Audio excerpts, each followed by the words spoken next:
guys, welcome back to another video.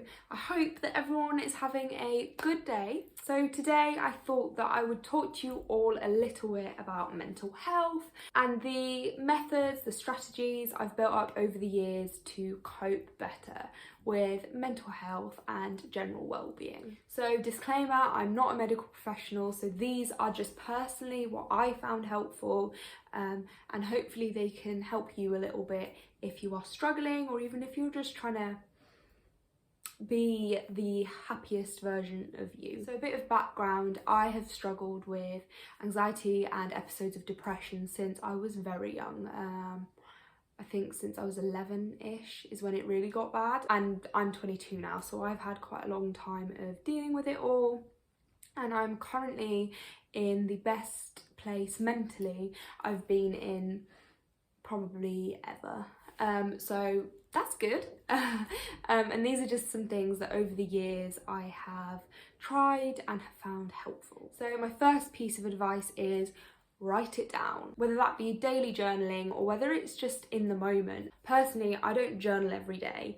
I do, however, if I'm in a really bad headspace, and I tend to have like episodes of really bad, I don't know how to describe it, of just being in a really dark place, I will write it down. So I am like freaking out in my brain, I'm very anxious and I'm feeling really low, so I will either on my phone or a piece of paper, I will just write down what's in my head. I don't think about it too much, just put pen to paper or just start typing, and usually your feelings will just splurge out. It's literally just to get things out of your brain so that they're out there, because I find that that's quite therapeutic. My second piece of advice is talk to someone. Let someone in your life know that you're struggling. If you've got family or friends or a teacher or just someone in your life who you trust, tell them that you're finding life a bit difficult at the moment. Tell them what's going on in your brain and just share it with someone. I find talking things through really helpful. And if you don't have someone in your life who you feel you can trust with such things, there are helplines available. If you Google mental health helplines for the country that you're in, there will be a list on Google that will come up with phone numbers that you can ring and where you can talk to someone if you need to. My third piece of advice is go outside.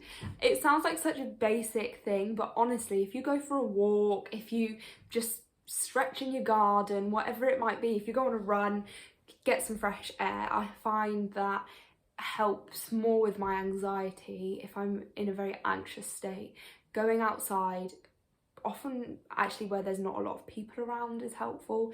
Just having some fresh air can make a lot of difference in making your mind feel a little bit clearer. I mean, it's not going to solve anything, but I just find it calming, which of course if you're in an anxious state is what you want. My next tip is probably more useful for anxiety again, and that is the 5, 4, 3, 2, 1. So 5, 4, 3, 2, 1 is when you are feeling very stressed out, very anxious, maybe you're teetering into panic attack land. If you look around you, what you have to do is you need to name or think to yourself 5 things that you can see, 4 things that you could touch, 3 things that you can hear, 2 things that you can smell, and 1 thing that you can taste. And that is really just to ground you and try and bring you back into the moment, because when you're in an anxious state of mind, or when you're about to have a panic attack, you're not present. Your brain's whirling off into the what ifs, and that can just bring you back down to what's happening in the moment, and almost also distract your brain a little bit to try and get it off those negative thoughts that you're having. My next one, and this is an important one, is get professional help. If you are someone who is really struggling with their mental health, please don't be afraid to ask for help. Talk to your doctor, or, you know, if you can afford to, you can do some research online into private therapists, because I know, so I'm in England, and the NHS for mental health is pretty appalling, to put it politely. It's not in a good place at all. So I recognise that it can be difficult to get hold of therapy through the NHS, but it is not impossible. So if you are finding life really difficult, please go and speak to your doctor, because they're there for you. They're there to help you. They can give you counselling support, they could give you medication. If they decide it is necessary, they can refer you on to a psychiatrist to have an assessment. There are things that they can do for you. If you are really struggling to get therapy on the NHS, there are some charities who offer essentially private therapy, but for a much lower price for certain people who maybe come from different backgrounds. So for example, if you're someone who has a lower income, if you're someone with certain disabilities, there are charities out there who can offer you therapy for less money. So definitely have a look into that. For me personally, I've been doing therapy for years. I can't remember when I started. I tried therapy when I was 16-ish for the first time. I only did a few sessions, didn't like it, because basically therapy is very individual and you need to find someone who you can work with, who you can click with. You might not find your therapist the first time you try it. Sometimes it takes a couple of goes. But I've been with my current counsellor for 4 or 5 years now, maybe 5 years, and I have found it life-saving. It has been amazing. So if you can get hold of therapy and professional help, please do. No one will judge you for it. My next piece of advice is be selective with what you engage with on social media. So I used to really struggle with things like body image, and that was really fueled into my anxiety. And I found since I have changed my social media, which by the way, I'll link there. Since I've changed how I interact with social media, I've seen a big improvement in my mental health. And what I mean by that is unfollow accounts that make you feel like shit. You don't need them.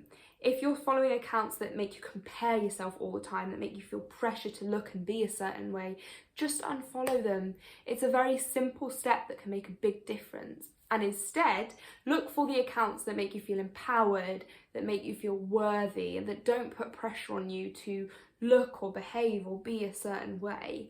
Follow accounts that uplift you and make you feel seen.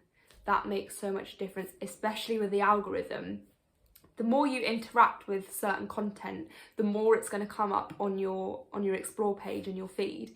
So if you're interacting with all these negative, pressurized accounts all the time, that's what you're going to see. Whereas if you're interacting with more empowering accounts, that's what you're going to see more of.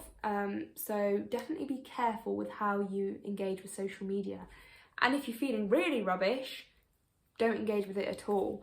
You know, sometimes everyone needs a bit of a social media break. Delete it off your phone, or just don't go on it for a day or a week or however long you need.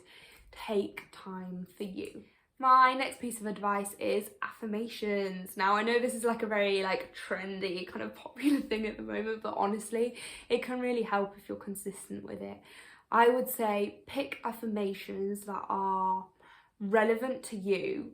For example, if you're someone like me who struggles with body image, saying I love my body is maybe too far away from how you feel. So start with things like I am learning to accept my body. Start with something that is a more maybe achievable goal. Not that you can't get to loving your body, just that maybe accepting it is a closer step, and then you can look at loving it. I don't know, does that make sense? I don't know. Again, this isn't like a quick fix sort of solution to mental health issues. These are a combination of things that when implemented together can make a difference. My next piece of advice is a good old sturdy distraction. So whether that's your favourite series, whether it's getting creative and painting or writing or doing some sort of music, whatever it might be, whether it's, you know, exercise for you, have something that can distract you. Even if it's phoning up a friend if you're in a bit of a dark place. Try and either distract yourself or confront things. So talk it through with someone or write it down, like I said at the start. If you're not able to confront it in that moment, maybe try something to get your mind off of it. The final thing I would like to say to you is this. Don't be afraid to take mental health days. If you would take a day off school for being really unwell, physically, I believe personally that you should also be able to take a day off for being mentally unwell. Having rest and taking time for yourself is important, and people think that it's like lazy or that it's useless, but it's not. Rest is really productive. We need to rest. It's just as important as work is. So don't be afraid to take some mental health days if that's what you need. I hope that you found those pieces of advice helpful, and know that if you are struggling right now, I'm sending you a big virtual hug. And don't be afraid to reach out and ask for help, because someone wants to help you. You're not alone in it. I know that there's been a lot of improvement in stigma surrounding mental health, particularly with anxiety and depression, but when the conditions fall outside of anxiety and depression, I think there is still a lot of stigma attached, and that is something that we really need to address and hopefully change. Please do like. If you have any other piece of advice, please do leave them in the comments and help each other out. Don't forget to subscribe to my channel, that would be amazing. And yes, I hope that you all have a lovely, lovely day. Mwah. Bye.